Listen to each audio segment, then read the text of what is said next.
નમસ્તે. ભારત દેશના વિવિધ ભાગથી અમે આપની માટે લઈ આવ્યા છે અરણ્યનો સાથ, an initiative by naturalist foundation.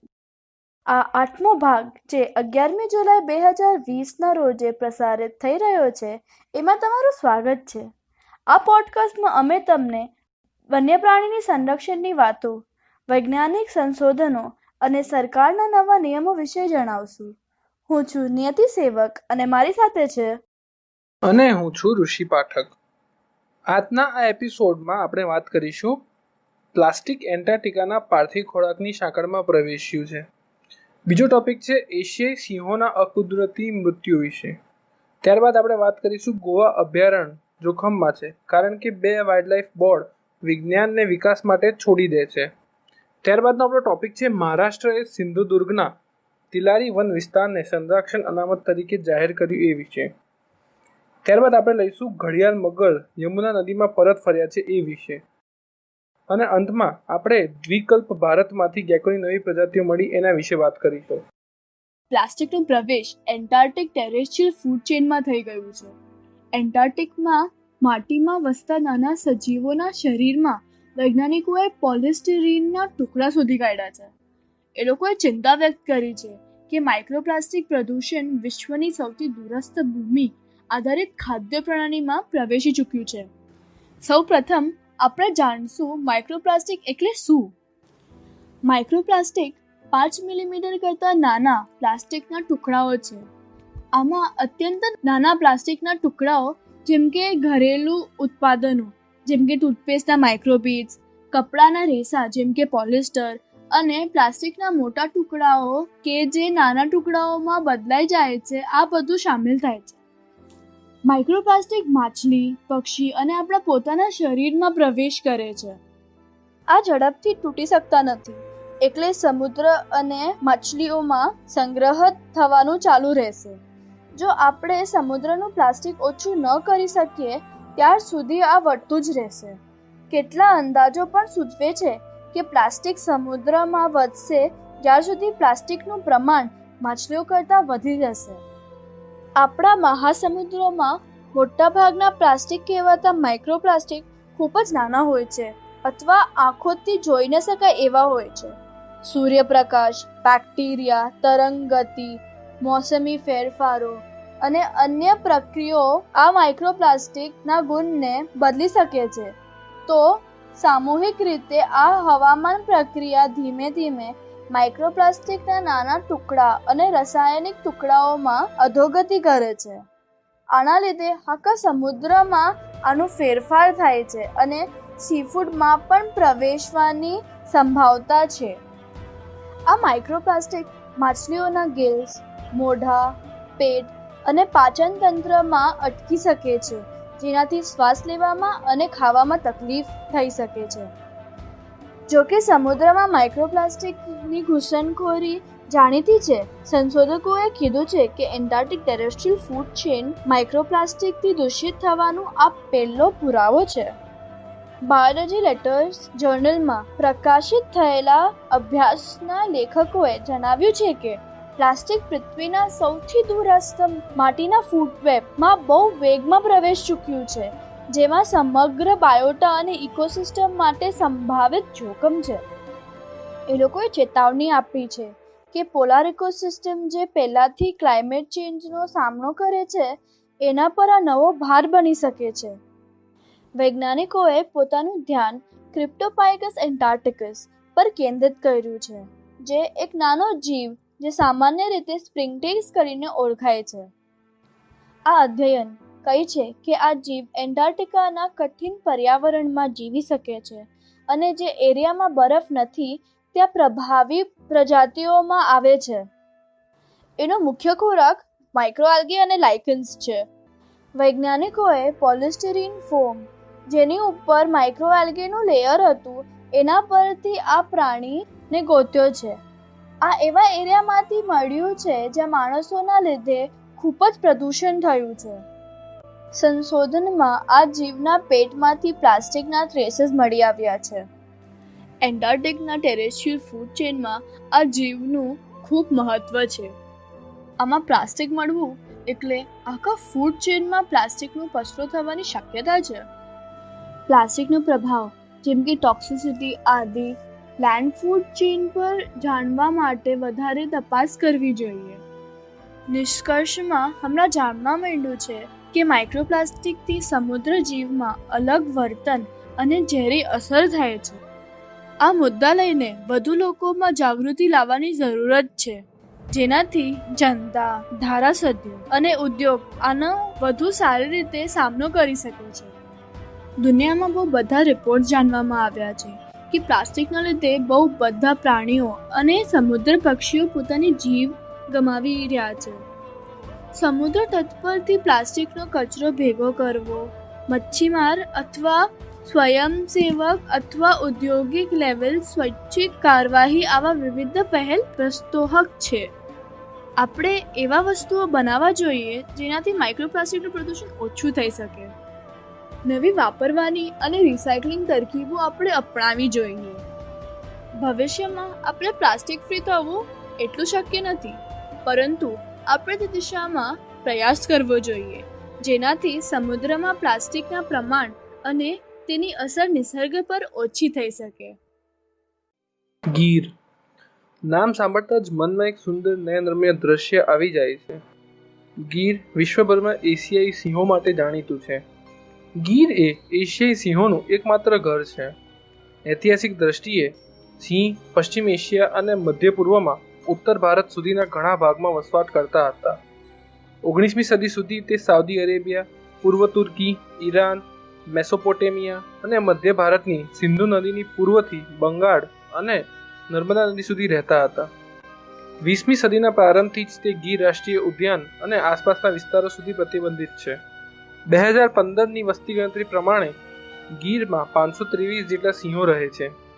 દિવસે દિવસે ગીરમાં સિંહોની સંખ્યા વધતી જાય છે.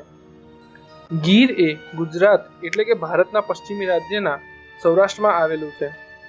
ગીરમાં સિંહના સંવર્ધન અને સંરક્ષણ માટે ગીરના લોકો, સરકાર અને સ્વયંસેવી સંસ્થાઓનો ખૂબ જ મોટો ફાળો રહેલો છે. એક સમયમાં ગીરમાં સિંહની વસ્તી 12 સુધી પહોંચી ગઈ હતી. એ સમયે ભારતમાં અંગ્રેજોનું શાસન ચાલતું હતું. સિંહોનો બેફામ શિકાર એ સમયે ખૂબ થતો હતો. ગીરના લોકોએ આ વાતની ચિંતા જૂનાગઢના નવાબને કરી હતી. જૂનાગઢના નવાબે પણ લોકોની લાગણીનું માન રાખી સિંહોનો શિકાર બંધ કરાવ્યો. ત્યારથી સિંહોની વસ્તી ખૂબ સારી રીતે વધતી રહી છે. ગીરના લોકો, માલધારીઓ અને વન વિભાગ સિંહ તથા ગીરના સંવર્ધન માટે ખૂબ જ કાર્યરત છે. ગીરમાં સિંહનો બીજો કોઈ શિકારી નથી, પરંતુ દિવસે ને દિવસે વધતા જતા વિકાસને કારણે તથા જંગલમાં થતા અકુદરતી ફેરફારોને લીધે સિંહ સામે સંકટ આવીને ઊભું છે. ગીરમાં છેલ્લા અમુક વર્ષોના અકુદરતી રીતે ઘણા સિંહોના મૃત્યુ થયા છે.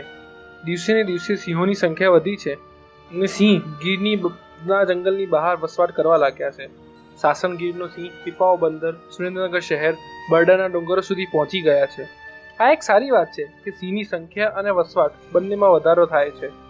સાથે સાથે એમના પર આફતો પણ વધી જ છે. ગીરના જંગલના મધ્યમાંથી ટ્રેન પસાર થાય છે. ગીરમાં અને ગીરની આજુબાજુ ઘણા ખુલ્લા કુવાઓ છે, જેના કારણે પણ સિંહોના અકસ્માતથી મૃત્યુ વધ્યા છે. વિકાસ અને પ્રવસનના લીધે ગીર અને સિંહો પર ઘર્ષણ ઘણું વધી ગયું છે. જંગલો સાંકડા થતા ગયા છે અને માણસ જંગલમાં ઘૂસતો જાય છે.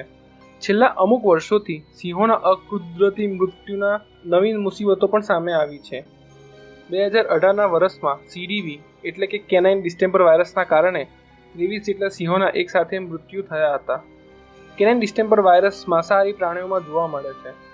CDV સામાન્ય રીતે રખડતા કૂતરાઓમાં જોવા મળતો હોય છે, પરંતુ આશ્ચર્યની વાત એ છે કે સિંહોમાં પણ આ વાયરસ જોવા મળ્યો હતો. લોકોમાં સિંહના અસ્તિત્વને લઈને ચિંતા થવા લાગી. આ વાયરસ પૂર્વ ગીરના સિંહોમાં જોવા મળ્યો હતો. આ બાબતની જાણ વન વિભાગને થતાં તેમણે પૂર્વ ગીરના ધારી વિસ્તારના સિંહોને સારવાર માટે તુરંત જ રેસ્ક્યુ કરી લીધા હતા. રેસ્ક્યુ કરેલા સિંહોના સેમ્પલ લીધા હતા અને વધુ તપાસ માટે તે સેમ્પલોને મહારાષ્ટ્રના પુણેમાં આવેલી નેશનલ ઇન્સ્ટિટ્યૂટ ઓફ વાયરોલોજીમાં મોકલી આપવામાં આવ્યા હતા. વન વિભાગે વધુ મદદ માટે ડોક્ટર રિચર્ડ કુકને તાંઝાનિયાથી પણ બોલાવ્યા હતા. ઘણા સિંહો સારવાર દરમિયાન પણ મૃત્યુ પામ્યા હતા. વન વિભાગ અને સ્થાનિક લોકોની મહેનતથી થોડા સમય બાદ પૂર્વ ગીરમાંથી આ વાયરસ નાબૂદ થઈ ગયો હતો. સીડીવીના 2 વર્ષ બાદ એટલે કે 2020માં અચાનક જ સિંહોના મૃત્યુ થવા લાગ્યા. જાન્યુઆરી 2020 પછી લગભગ 92 જેટલા સિંહોના મૃત્યુ થયા છે. 2 વર્ષ પહેલા જે મૃત્યુ થયા હતા એ જ રીતે ફરી અકુદરતી મૃત્યુની આશંકા થઈ.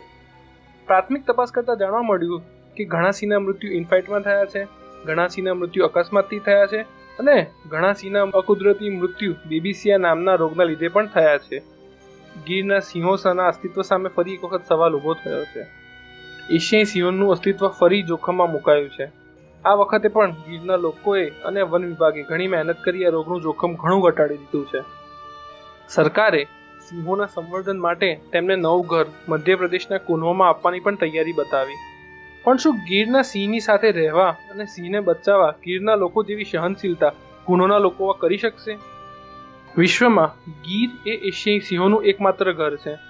ગીરના લોકો વર્ષોથી સિંહ સાથે રહે છે. ગીરના લોકોના સ્વભાવ લાગણીને કારણે જ ગીરમાં સિંહો વસી અને વધી રહ્યા છે. ગીર અને સિંહનો સંબંધ આવો જ બની રહે અને એશિયાઈ સિંહ ગીર અને ભારતનું ગૌરવ વધારતા રહે એવી આશા આપણે સૌ રાખીએ છીએ. હવે હું તમને ગોવા અભયારણ્ય વિશે જણાવીશ.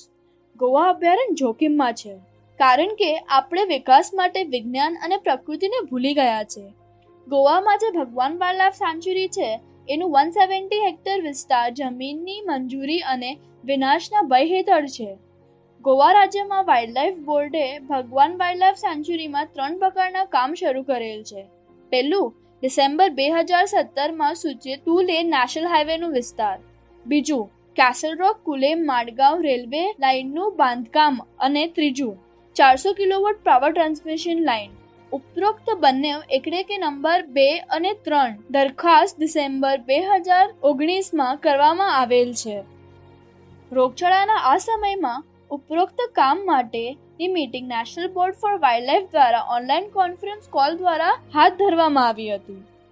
રાષ્ટ્રીય ધોરીમાર્ગ 4 પ્રોજેક્ટ માટેના EIA અહેવાલમાં નીચેની અસરો જણાવવામાં આવી છે. પહેલું, જંગલનું ઇકોસિસ્ટમ માટીના કામકાજ દ્વારા નાજુક બનશે. બીજું, લેન્ડસ્લાઇડ્સ આવી શકે છે. ત્રીજું, માટીની ગુણવત્તા અધોગતિ કરશે. ચોથો, જળાચાર જળાશયોમાં ઘટાડો થશે. પાંચમો, નદીઓમાં જળ સંચાર થશે. છઠ્ઠું, હાઈવે બાંધકામ માટે પર્યાવરણીય મંજૂરી માત્ર 100 કિલોમીટર છે પરંતુ આ પ્રોજેક્ટમાં 153 કિલોમીટર છે. વળી EIA એ વન્ય પ્રાણી સૃષ્ટિ પર અસરની ઘોષણા કરી પરંતુ ન્યૂઝની મીટિંગમાં દાવો કરવામાં આવ્યો કે આ વિસ્તારમાં કોઈ જોખમી પ્રજાતિ નથી. આ નિવેદન હાલના વન્ય પ્રાણીઓ પર મદદ કરતું નથી. મીટિંગમાં પણ મોટાભાગના EIA તરણોના ઉલ્લેખ નવા સભ્યો સાથે કરવામાં આવતા ન હતા પરંતુ અયોગ્ય અને હાસ્યજનક નિવેદનો આગળ મૂકવામાં આવ્યા હતા, જેમ કે વન્ય પ્રાણીની સૃષ્ટિ માટે નવું નિવાસસ્થાન બાંધકામ પછી પુણ્ય પ્રાપ્તિ થશે અને આ અહેવાલને નકારવા બદલે NH4 હાઈવે પ્રોજેક્ટને ડિસેમ્બર 2019માં મુખ્ય પ્રધાન પ્રમોદ સાવંત દ્વારા મંજૂરી આપવામાં આવી. રેલવે લાઇન પ્રોજેક્ટ અંગે EIAના અહેવાલમાં વાઇલ્ડલાઇફ ક્રોસિંગ જેવા ભયંકર પરિણામ જાહેર કરાયા છે. પ્રાણીઓ રેલવે લાઇનને પાર કરી શકતા નથી. આ માનવ પ્રાણી સંઘર્ષમાં સમાપ્ત થઈ શકે છે. તેવી જ રીતે ગૌલાલીના ગામવાસીઓ દ્વારા તેમના વધતા જતા કેટલના જોખમને ટાળવા 4 વાઘને ઝેર આપવામાં આવ્યું હતું. આમ વન્ય પ્રાણી વસવાટનો પ્રયત્ન માનવ વન્યજીવન સંઘર્ષને ઉત્તેજિત કરતા વન્યજીવનને માનવ વસાહતની નજદીક લાવશે. છેવટે નાગરિકોનું પણ ફરજ છે કે કાયદાને પડતો મૂકી અધિકારીઓ કેવી રીતે કામ કરે છે તેના પર ધ્યાન લેવું અને ધ્યાન રાખવું. આપણે આ ન ભૂલવું જોઈએ કે અધિકારીઓની જવાબદારી પૂર્વકની સમજણ આપવી કે તેનાથી આપણે આપણા કુદરતની સ્વાસ્થ્ય સુરક્ષિત રાખી શકીએ. દોસ્તો, આજના પોડકાસ્ટનો ચોથો ટોપિક છે મહારાષ્ટ્રએ તિલારી વન ક્ષેત્રને સંરક્ષણ અનામત તરીકે જાહેર કર્યું. રાજ્ય સરકાર કોંકણના તિલારી ખાતેના સદાબહાર જંગલોના પટ્ટાને વાઘના નિવાસસ્થાન તરીકે વિકસાવવા માટે વન્ય પ્રાણી અભયારણ્ય તરીકે જાહેર કરવાની યોજના બનાવી રહ્યું છે. સિંધુદુર્ગનો વિસ્તાર જે મહારાષ્ટ્ર, ગોવા અને કર્ણાટકના પશ્ચિમ ઘાટમાં વસેલો છે, તેનો ઉપયોગ સહ્યાદ્રી વાઘ અનામત માટે અને વાઘની વસ્તી વધારવા માટે થઈ શકે છે, જેમાં હાલ ફક્ત 7 વાઘ રહે છે. સહ્યાદ્રી અનામત વાઘની વસ્તી રાજનગરી અભયારણ્ય અને પશ્ચિમ ઘાટના પર્વતો દ્વારા દક્ષિણમાં ગોવા અને કર્ણાટકના સ્ત્રોતોની વસ્તી સાથે જોડાયેલી છે. ટિલારી આ કોરિડોરમાં આવે છે અને વાઘનું નિવાસસ્થાન હોવાથી તેનો વિકાસ સતારા, સાંગલી, કોલ્હાપુર અને રત્નાગીરીના ભાગોમાં ફેલાયેલી સહ્યાદ્રી પ્રોજેક્ટને ફરીથી બનાવવા માટે કાર્યક્રમોમાં મદદ કરશે. વન વિભાગના વરિષ્ઠ અધિકારીએ ઉમેર્યું હતું કે રાજ્યનું વન વિભાગ તિલારીને વન્યપ્રાણી અભયારણ્યમાં રૂપાંતરિત કરવાના પ્રસ્તાવ પર વિચારણા કરી રહ્યું છે. તેનાથી તેને આપવામાં આવતી સુરક્ષાની સ્થિતિમાં વધારો થશે. હાલમાં તિલારી સાવંતવાડી પ્રાદેશિક વન વિભાગ હેઠળ આવે છે, જે નિવાસસ્થાન વિકાસ, સંરક્ષણ અને સંવર્ધન જેવા મુદ્દાઓ પર ઓછું ધ્યાન કેન્દ્રિત કરે છે. અધિકારીએ જણાવ્યું હતું, અમે આ વિસ્તારમાં કેમેરા ટ્રેપ લગાવેલા છે અને તેઓ અત્યાર સુધીમાં આ વિસ્તારમાં 2 વાઘ અને 4 બચ્ચાની હાજરી નોંધવામાં સફળ રહ્યા છે. એકવાર તિલારી વન્યપ્રાણી અભયારણ્યમાં ફેરવાઈ જશે તો વન વિભાગ તેને નિવાસસ્થાન અને કોરિડોર તરીકે વિકસિત કરી શકશે. પશ્ચિમ ઘાટ ક્ષેત્રના લાંબા ગાળાના સંરક્ષણમાં આ તિલારી વન્યપ્રાણી અભયારણ્ય નિર્ભર બની જશે. જોકે અધિકારીઓએ એ પણ જણાવ્યું હતું કે આ દરખાસ્ત સિંધુદુર્ગમાં એક શક્તિશાળી લોબીથી ચાલતી હતી, જેમાં રબર અને અનાનસના વાવેતર કરનારા અને તેને ઇલેક્ટ્રિક વાડ કરી દેવાઈ. આથી વન્યપ્રાણીની અવરજવરને અસર થઈ હતી. તેઓને ડર છે કે સૂચિત વન્યપ્રાણી અભયારણ્યનો ઇકો સેન્સિટિવ ઝોન આ વાવેતરને અસર કરશે. તેથી અભયારણ્ય માટેની યોજનાઓ પ્રારંભિક 57 ચોરસ કિલોમીટરથી ઘટીને લગભગ 26 ચોરસ કિલોમીટર થઈ ગઈ છે. અધિકારીએ જણાવ્યું હતું કે સમૃદ્ધ વસવાટ હોવા છતાં એકલા આ સૂચિત અભયારણ્યનો વિસ્તાર મોટા વાઘની વસ્તી માટે પૂરતો નથી.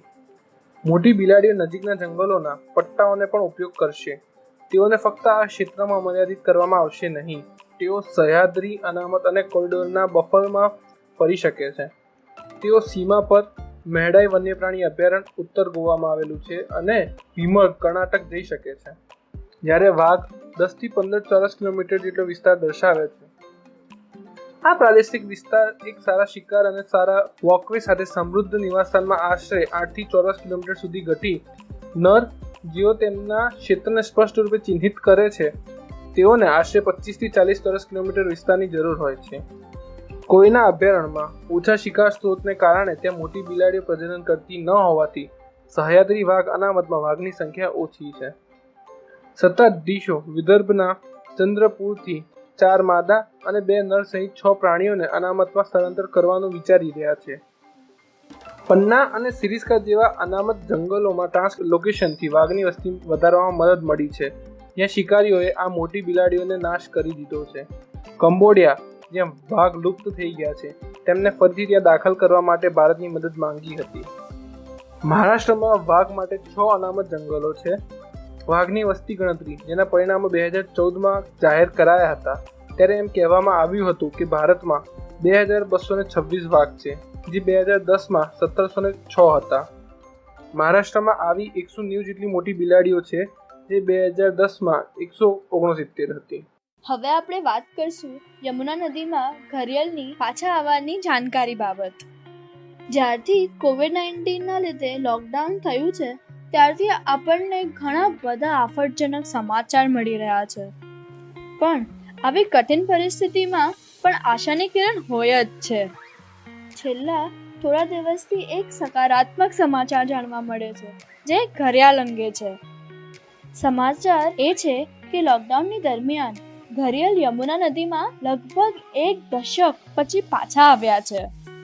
આપણે જાણીએ છીએ કે યમુના લાંબી નદી છે, જેની લંબાઈ 1376 કિલોમીટર છે અને આજ સૌથી વધારે પ્રદૂષિત નદી છે. 1909માં કહેવામાં આવતું કે યમુનાનું પાણી સાફ અને આકાશનીના રંગ જેવું હતું, પણ વર્ષોથી નદીના તટ પર ઔદ્યોગિકરણ અને માનવ વસ્તીના લીધે પ્રદૂષણ ખૂબ વધી ગયું છે. સીવેજ, ઉદ્યોગનો કચરો, એની સાથે ડિફોરેસ્ટેશન પણ આ લીધે પ્રદૂષણ થયું, જેના લીધે પાણીની ક્વોલિટી પર ખૂબ પ્રભાવ થયો. જો માનવ વસ્તી માટે યમુના મુખ્ય સ્ત્રોત છે, એની સાથે ઘણી વનસ્પતિઓ અને પ્રાણીઓ માટે પણ એક મહત્વપૂર્ણ નિવાસ સ્થાન છે. સ્થાનીય અને સ્થાનાંતરીય પ્રાણીઓ જેમ કે ગેન્જેટિક ડોલ્ફિન્સ, ઘરિયાળ, વિવિધ કાચબાઓ, માછલી, પક્ષી વગેરે IUCNના રેડ ડેટા લિસ્ટમાં છે, જેનું મુખ્ય કારણ છે એ લોકોના નિવાસ સ્થાનનું નુકસાન. આજે આપણે ખાસ કરીને ઘરિયાળ વિશે વાત કરવા જઈ રહ્યા છે. એશિયામાં જે માછલી ખાતા મગર છે એનું ઘરિયાળ એક પ્રકાર છે જે એક ઉપત પ્રજાતિ એટલે કે એન્ડેન્જર્ડ સ્પીશીઝ છે. ભારતમાં બહુ બધી મુખ્ય નદીઓમાં ઘરિયાળ જોવા મળે છે. છેલ્લા કેટલા દશકોથી ઘરિયાળની વસ્તી ઓછી થઈ રહી છે કેમ કે આ પ્રદૂષણ પ્રત્યે સંવેદનશીલ છે અને માનવના વિકાસના લીધે એ લોકોનું નિવાસ સ્થળ જે છે એનું નુકસાન થઈ ગયું છે. 2007માં ચંબલ નદીમાં 100થી વધારે ઘરિયાળ મૃત પામ્યા હતા. એવું જાણવા મળ્યું હતું કે આ ઘરિયાળની મૃત્યુ નદીમાં જે ટોક્સિન હતા ને એના ઝેરના લીધે થયું હતું. યમુના નદીમાંથી એ લોકોની સંખ્યા લગભગ ખતમ થઈ ગઈ હતી. છેલ્લે 2011માં દેખાયા હતા. પણ કુદરત પાસે હંમેશા રસ્તો હોય છે.